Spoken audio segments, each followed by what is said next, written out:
Growing up in a low-income family, I didn't always have internet access or money in my early teens. So all my best experiences came from playing games with friends and family in local split-screen modes. At some point, we were staying with a family friend and I shared a room with my closest friend. They did have internet, but if you can remember, the early Xbox 360 didn't have a Wi-Fi adapter built in. This meant we'd share the Ethernet cable to download game demos that would occupy our time. Or if we were lucky, we could take full advantage of free Xbox Live weekends. With no Xbox Live and no money, we'd search for anything free to play. This was before the Fortnites, Warzones, and other free-to-play games on Xbox Now. Luckily, we found a few free Xbox arcade games that were fun to play and easy to complete all the achievements. So today, join me as I look back at Harm's Way, the first Xbox game I ever got all the achievements in and had in my cool 100% games section on the Xbox 360. They should bring something like that back, by the way, just to flex.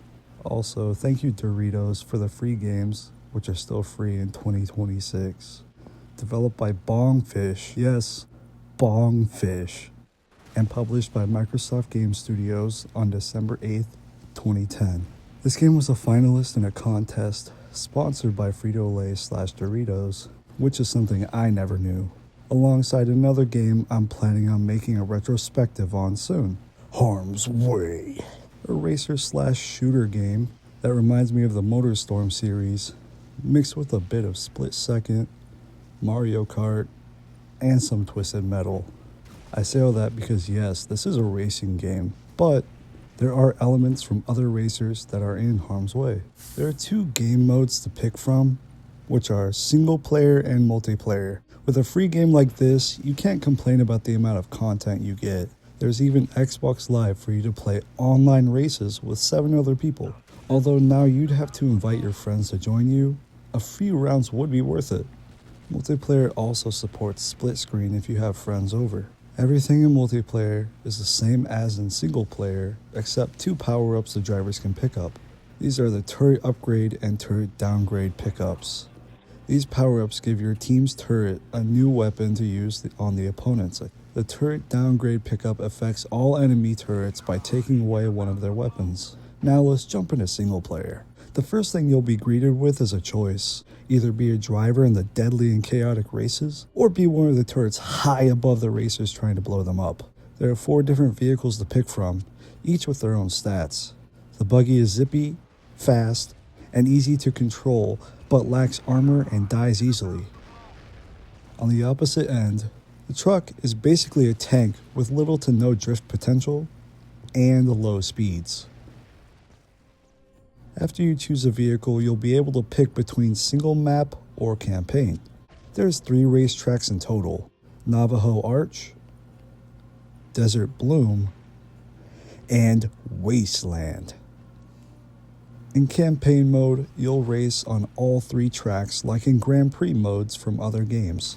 All tracks are pretty similar in appearance, but they do stand apart once you start playing. For example, there are multiple paths you could take, especially if you play multiplayer, because some shortcuts require your turret to shoot them open.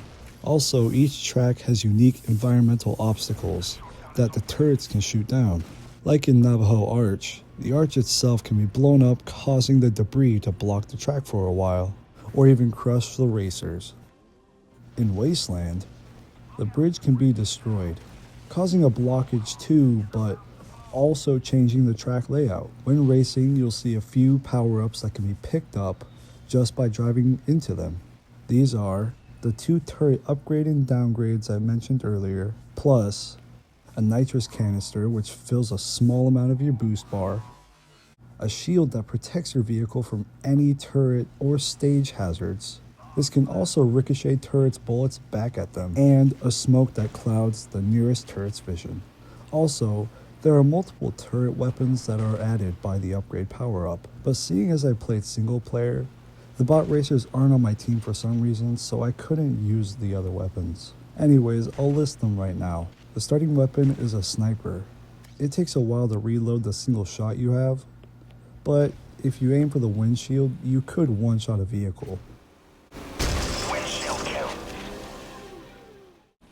Next, there is the burst shot upgrade, a machine gun that shoots quickly with the drawback of weak ammunition, and the airstrike upgrade, which drops mines onto the track, which do some good damage and are hard to avoid.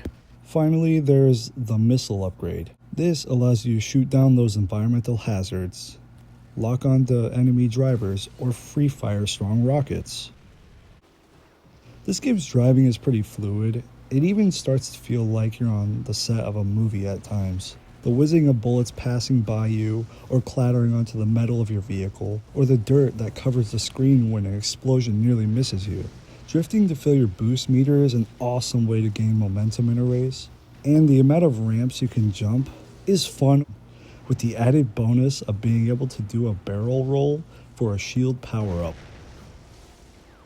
Or just pull off a sick front flip or back flip just to style on your opponents. Thank you, Harm's Way, for the fun times, easy achievements, and giving a poor kid a free experience. I hope you enjoyed the video, and I'll see you next time.